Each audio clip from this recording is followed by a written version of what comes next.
Good morning বন্ধুরা, তোমরা সবাই কেমন আছো? আশা করি ভালোই আছো, আর আমরাও ভালো আছি। শিখা হাউস ওয়াইফে তোমাদের সবাইকে ওয়েলকাম। তো দেখো আজকে সকালটা কি সুন্দর, দেখো আকাশটা মেঘলা মেঘলা আকাশ, কি সুন্দর ওয়েদারটা আজকে। তার মধ্যে হাওয়া দিচ্ছে, উফ দারুণ লাগছে জানো তো। এই 2-3 দিন এত রোদ ছিল না, আজকে এই ওয়েদারটা মানে পেয়ে, বৃষ্টি না হোক কিন্তু মেঘলা মেঘলা আছে তো, আর একটু হাওয়াও দিচ্ছে, খুব ভালো লাগছে। মানে গরম রোদের থেকে তো ভালো, ছাদটা গরম হবে না, তাহলে দুপুরেও মানে সারাটা দিন একটু মানে ঠান্ডা ঠান্ডা পাওয়া যাবে, ঘরটা একটু মানে এত কষ্ট হচ্ছে না, কদিন থেকে গরমে থাকা যাচ্ছে না। আজকের ওয়েদারটা দেখে না এত ভালো লাগছে, মনে হয় শান্তি, মানে কাজ করেও শান্তি, এই গরমে কাজ করেও অশান্তি, ঘেমে যাচ্ছি, খালি কষ্ট, এত গরমে পারা যায় বলো তো। আর তাড়াতাড়ি করে এই যে চা বসিয়ে দিয়েছি, মেয়েরা আমার এই যে চা করে নিচ্ছি, চাটা তাড়াতাড়ি করে খেয়ে নিয়ে তারপরে বাদবাকি কাজে নামবো। আর ঠান্ডা ঠান্ডা ওয়েদার, আজকে মনে কাজ করে মজাই আলাদা, শান্তি আলাদা। তো যাই হোক, আর আমার তো জানো যে একটু কড়া চা লাগে, ওটা আর একটু চা পাতা দিয়ে দিলাম। তোমরা ভাববে এত কড়া চা খাও দিদিভাই, তিতে লাগে না? না গো, আমার তিতে লাগে না, আমার না একটু কড়া চা না হলে না ভালো লাগে না গো, সকালেই বলো বা বিকালেই বলো, একটু কড়া চা হলে খেতে ভালো লাগে, মনে হয় মানে একটু এনার্জি পাই, মনে হয় চা খেলাম। আর পাতলা টেলটেলে চা হলে না তখন আমার আর খেতে ভালো লাগে না। তো আজকে মেয়ের সকালে যেহেতু পড়া নেই, তো মেয়ে আর আমি দুজনের চা বানিয়ে নিলাম। মেয়েরটা আগে ঢেলে রেখেছি, কারণ ও একটু পাতলা লিকার খায়, ওরটা ঢেলে রেখেছি, আর আমারটাই যে বানিয়ে নিলাম। আজকে মনে হচ্ছিলো কি কোথাও যদি একটু যেতে পারতাম, কিন্তু কি বলো তো, আসলে কি মন মেজাজটাও ভালো না, এত টেনশন চিন্তা না, মানে কদিন থেকে রাতে ঘুমও হচ্ছে না ঠিকঠাক মতো, নানান রকম চিন্তা গো। মানে হয় না আমাদের মধ্যবিত্ত ফ্যামিলিতে যা হয়, মানে টাকা পয়সার চিন্তাটাই হচ্ছে মেন, আমাদের মেন হয়ে গেছে টাকা পয়সার চিন্তা। মানে সত্যি কথা বলতে একটা দিকে খরচ করলে আর একটা দিকে হয়ে যায় টানাটানি, তখন এই টেনশন চিন্তাতে ভালো লাগে না। আর আমার সত্যি কথা বলতে কি, আমার না একটু টেনশন চিন্তাটা বেশি হয়, মানে তোমার দাদাভাইও টেনশন করে কিন্তু অতটা না, কিন্তু আমার না খুব একটু কিছুতেই না আমার খুব টেনশন হয়ে যায়, মানে চিন্তা। কয়দিন থেকে না রাতে ঘুম আসছে না, যখনই শুই না তখনই এই উল্টো পাল্টা চিন্তা মাথায় আসে। তার মধ্যে মেয়েরও শরীরটা ভালো না, তোমাদেরকে পরে সবটাই বলছি। তো আর কি করব, টেনশন চিন্তা নিয়ে কাজকর্ম করতে হবে, শুরু করে দিলাম ডিউটি, সকালের ডিউটি। এই দেখো বিছানা গোছানো আমার কমপ্লিট, বিছানা গোছানো হয়ে গেছে, এখন যাব বাদবাকি কাজগুলো করতে। আর এটা একটা বড় কাজ, তাই না বলো? সকাল সকাল উঠেই বিছানা গোছানো কাজটা হচ্ছে মেন একটা বড় কাজ। আর এদিকে বসিয়ে দিয়েছি ভাত বসিয়ে দিলাম, ভাতটা এখনও ফোটেনি, জলটা গরম হয়েছে, তাই দেখলাম। উঠলে না অনেক সময় কী হয়, গ্যাসে পড়ে যায়, ওই জন্য আমি কী করি, বারবার করে দেখি, যখন দেখি একটু ফুটে গেছে তখন আমি মানে নামিয়ে রাখি ঢাকনাটা, নাহলে না গ্যাসের মধ্যে পড়ে গ্যাস, অনেক সময় একদিন তো গ্যাস নিভে গেছিলো জানো, কী অবস্থা, মানে বুঝতেই পারিনি, পরে গিয়ে দেখি গ্যাস নিভে আছে, কি রিস্ক না, ওই জন্য আমি আগেই ঢাকনাটাকে নামিয়ে রাখি যাতে পড়ে না যায় ফ্যানটা, আর কি ভাতের ফ্যানটা গ্যাসের মধ্যে।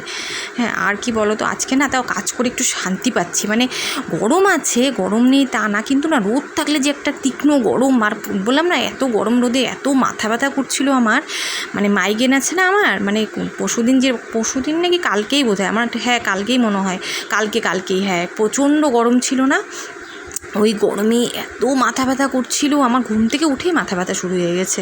তাহলে ভাবো সকাল সকাল উঠেই যদি এরকম মাথা যন্ত্রণা করে কার ভালো লাগে? এতটা মাথা ব্যথা করছিল, মানে কোনো কাজকর্ম করতে ইচ্ছা করছিল না, মাথাটা মনে হচ্ছে কি কেউ মাথার মধ্যে কিছু বসিয়ে রেখেছে। গরমে, এত গরম আমার সহ্য হয় না গো, ঠান্ডাও সহ্য করতে পারি না, আবার গরমও সহ্য করতে পারি না, আমার সব দিকেই হয়ে গেছে জ্বালা। আর এই যে একটুখানি ভাত মেয়ে খেয়ে নিয়েছে, মেয়েকে আজকে দিয়ে দিচ্ছি, মেয়ে একাই খেয়েছে, ও খাওয়া হয়ে গেছে। আর আমি এই যে একটু ভাত ডাল আর একটু আলু সিদ্ধ নিয়ে আসলাম, এই যে এখন বসলাম খেতে।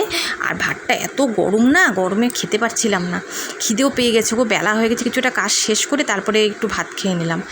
আর দেখো এই যে কচ এসেছে খেতে, ওরও খিদে পেয়ে গেছে, ওই যে ও খাচ্ছে, সব সবজি টবজি রেখে দিয়েছে, ও খাচ্ছে। এসে যেন কী করে মানুষের মতো গেট ধাক্কা দেয়, মনে কি কোনো মানুষ এসে ধাক্কা দিচ্ছে, এরকম মানুষের মতো গেট ধাক্কা দেয়। আর ও না আসলে না ভালোও লাগে না, মাঝখানে কয়দিন আসেনি, কারণ ওই যে ঘাস টাস হয়েছে না এখন মাঠে অনেক, ওই জন্য এখন ও অনেক সময় ঘাস টাসই ওরা বেশি খায়, ওই জন্য ওইখানে কয়দিন আসেনি, তো আজকে আবার এসেছে। আর এই দেখো আমি মশলা রেডি করেছি, মিক্সিতে পেস্ট করবো, আর এটা কাঁচা কলা কেটে রেখেছি, লবণ হলুদ মাখিয়ে রেখেছি, এটা রান্না করব। আর এই দেখো আমার রান্নাবাড়িও কমপ্লিট হয়ে গেছে। আর সত্যি কথা বলতে কি, এই কাঁচা কলাটা মানে যেইভাবেই ভাজো না কেন খেতে এত ভালো লাগে না, মানে কি বলবো তোমাদের। তা আমি আজকে এইভাবে ভাজলাম, এইভাবে ভাজলেও খেতে ভালো লাগে, খেয়ে দেখো এরকম মানে আলুর মতো চারকোনা করে খেয়ে দেখো।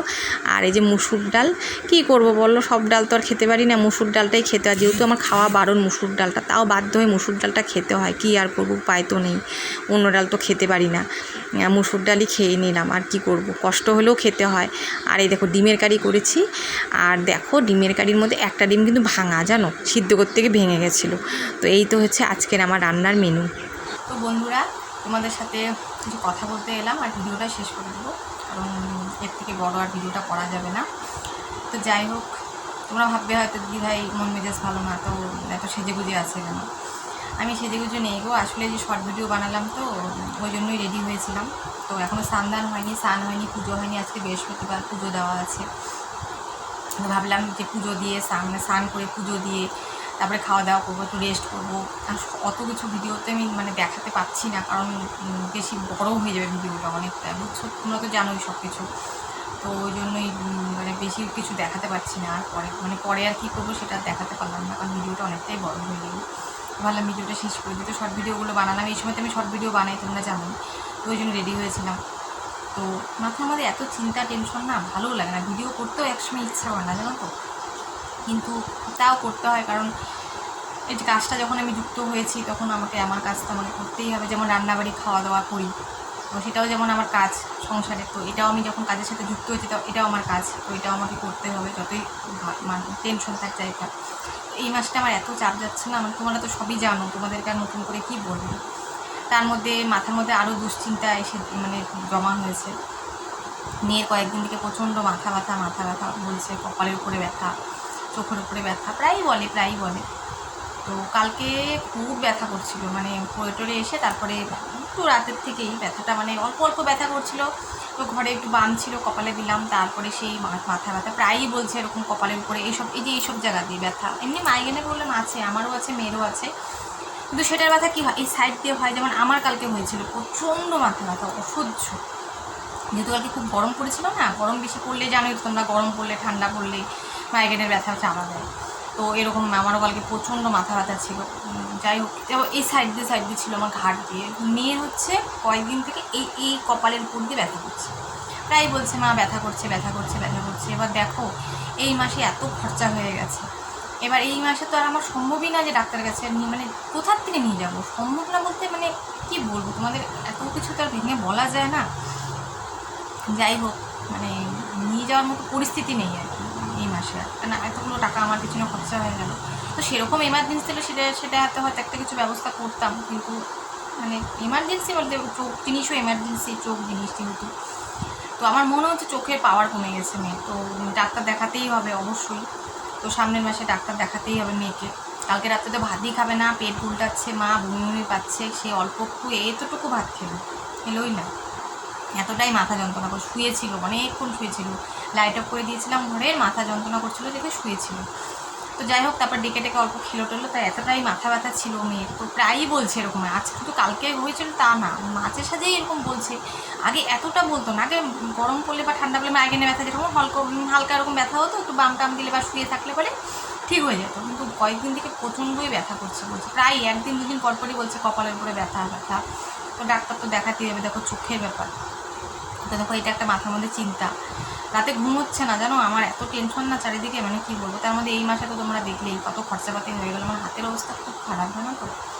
তার মধ্যে আমার ওষুধপত্র কত লাগে, আমি তো বেশি ওষুধ খাই, তোমাদের দাদাভাই তো শুধু একটাই খালি প্রেশার ওষুধ খায়, আমার প্রেশার ওষুধ, গ্যাসের ওষুধ, হজমের ওষুধ, এগুলো খেতে হয়। তারপর একটা নতুন ওষুধ যুক্ত হলো, দেখলে তো তোমরা ডাক্তার দিয়েছে, তো সেটা, তো এগুলো আনতে টাকা লাগে না বলো, কতগুলো করে টাকা লাগে ওষুধ আনতে। এই যে আমার আরেকটা প্রেশারের ওষুধের পাতা শেষ হয়ে গেছে, সেটা আনতে হবে। কোথার থেকে যে এত কিছু করবে তোমাদের দাদাভাই, এই মাসে যে কী করবে আমি জানি না। কীভাবে যে এই ঝামেলার থেকে বেরোবো, এত সমস্যা আমাদের মধ্যবিত্ত ফ্যামিলিতে, এতটাই সমস্যা, আমাদের এত কিছু চাপ, এত কিছু নিয়ে, এত টেনশন নিয়ে বাঁচতে হয় না, আর সত্যি ভালো লাগে না, পারা যায় না, একের সময় না পারা যায় না, জানো তো, মনে হয় কি কী বলবো আর, না সহ্য হয় না। এত সমস্যা থাকলে পারা যায় বলো তো, এত কিছু একটা মানুষের উপরে, সম্পূর্ণ সংসারটা একটা মানুষের উপরে, এত খরচা, এত কিছু পারে বলো তো। বাট অসুখ বিসুখ হলে তো কিছু করার নেই, ডাক্তার দেখাতেই হবে, ওষুধ দরকার হলে খেতেই হবে।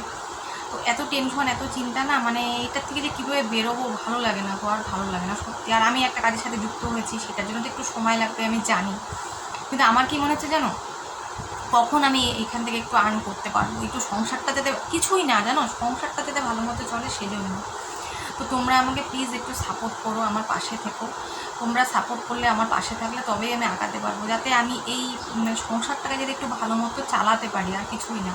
আর আমার কোনো আনন্দ ফুর্তি কোনো কিছুর জন্য আমি চাই না, আমার কোনো কিছুর দরকার নেই, আমি যাতে সংসারটাকে একটু ভালো মতো চালাতে পারি এই জন্যই, আর কিছুই না। ওই জন্য তো আমি এই প্ল্যাটফর্মটা এসেছি, তোমরা তো জানোই। তো যাই হোক বন্ধুরা, এতটুকুই তোমাদের বলার ছিল। তো এখন আমি ভিডিওটা এখানে শেষ করে দেবো, যাবো এখন স্নান করবো, পুজো দেবো, খাওয়া দাওয়া দেরি আছে। তো মেয়েকে আগে খেতে দিয়ে দেবো, আমি একটু দেরি করেই খাবো, পুজো টুজো তারপরে খাবো। ঠিক আছে বন্ধুরা, ভিডিওটা যদি তোমাদের ভালো লেগে থাকে অবশ্যই তাহলে একটা লাইক করে দিও, শেয়ার, আর বেশি বেশি করে ভিডিওগুলো শেয়ার করে দিও। আর নতুন যারা চ্যানেলে আছে তারা অবশ্যই চ্যানেলটাকে সাবস্ক্রাইব করে দিও। নেক্সট ভিডিওতে আবার তোমাদের সাথে দেখা হচ্ছে, ততক্ষণ সবাই ভালো থাকো, সুস্থ থাকো।